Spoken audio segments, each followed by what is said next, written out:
Hey there everyone, Dan Tester, Senior Advisor here at Findex. And I'm Sasha, also an advisor here at Findex. And we are looking at the Advisor React series, talking about comforts around retirement, plans for what long-term retirement looks like, getting comfortable with retirement at a young age. So hopefully you enjoy. Is financial advice something you would ever consider taking to help ensure that you can live comfortably for the rest of your days? Yes, having said that I'm a musician, I am very conscious of the fact that at some stage either opportunity will slow down or the capacity to earn money will slow down, and therefore I am very conscious of what having a nest egg looks like.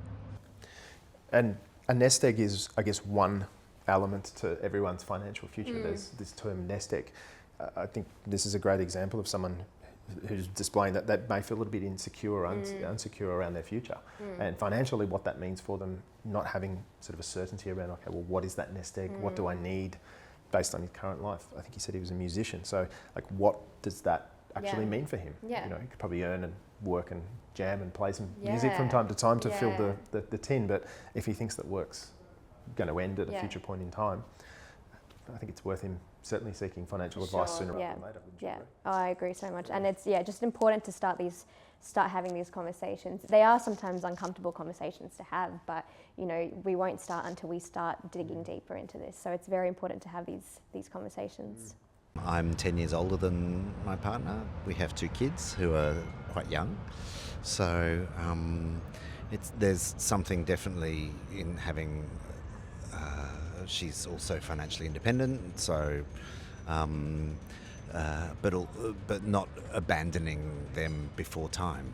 This is a really interesting one and a common one that I'm seeing more and more these days, where you know, one partner may be a bit older than their other partner, the spouse, and it's a huge worry for a lot of people, because I had a client recently whose spouse went into aged care, and they were significantly younger than the spouse that went into aged care. So it's not only, you know, making sure that we take care of the person going into aged care and all the fees and the jungle that aged care is, but then also making sure that, you know, their spouse is looked after for their own retirement. So again, very important to have these conversations to figure out, you know, what does the lay of the land look like for your situation, and making sure that everyone is taken care of. Definitely. And he spoke also about, you know, kids and looking at others that are in the actual mix as well and not abandoning them. I think there's always going to be that level of commitment potentially that's required to financially, or you know, have that string attached to them as a financial resource or a need, for want of a better term. Certainly, you know, circumstances are different for everyone when it comes to that. But even the consideration for, okay, well, how long would you want to provide for the kids comfortably without having to make any big compromises? These are the sort of things that I think are so important to start discussing now, rather than waiting until you're either retired or potentially music and work stops for this client. These are really important topics to start discussing. My younger, she's going to live for forever. She's a very healthy sort. You know, and the kids are young, and I would hate for them to be anything other than cared for as well as possible. What factors do you think there are at the moment that contribute to people feeling that they might not be able to retire comfortably? I guess most people probably won't own their own homes when they retire. I guess they're probably faced with a difficult decision about how much salary to put into retirement savings. Like, people are dipping into their supers for things all the time.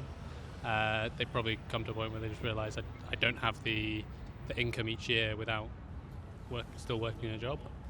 And these are some pretty interesting assumptions that he's making.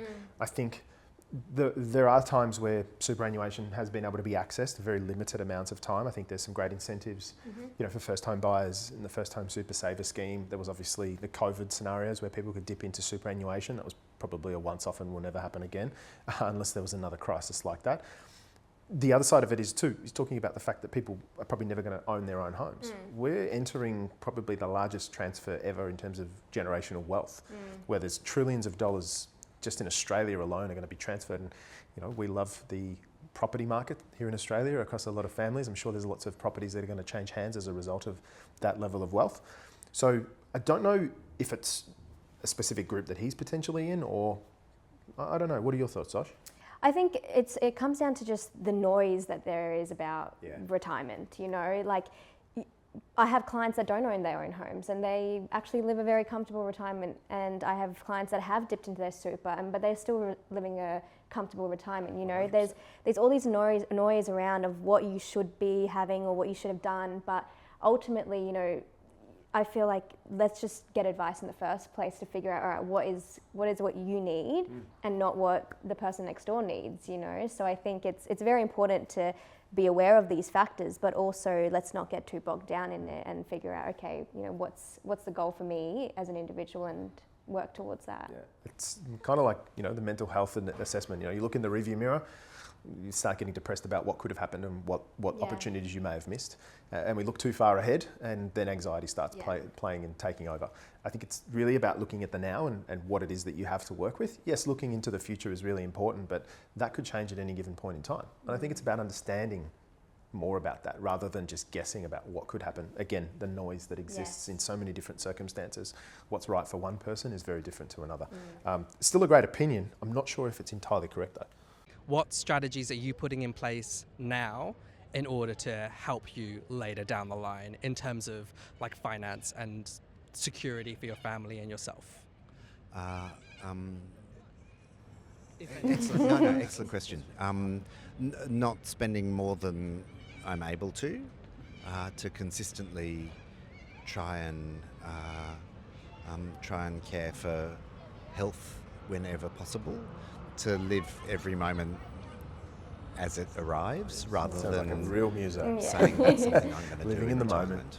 Like for me, life's the journey, not the destination. Yeah.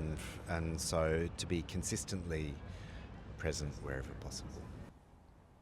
Being a muso myself, Sosh, I can certainly agree to that. But you know, being a muso in a suit and a shirt from time to time, doing what I do as a financial advisor. Look, I agree with what he's saying. Living in the moment, and I think that creates that level of purpose that clients are more comfortable talking about their purpose.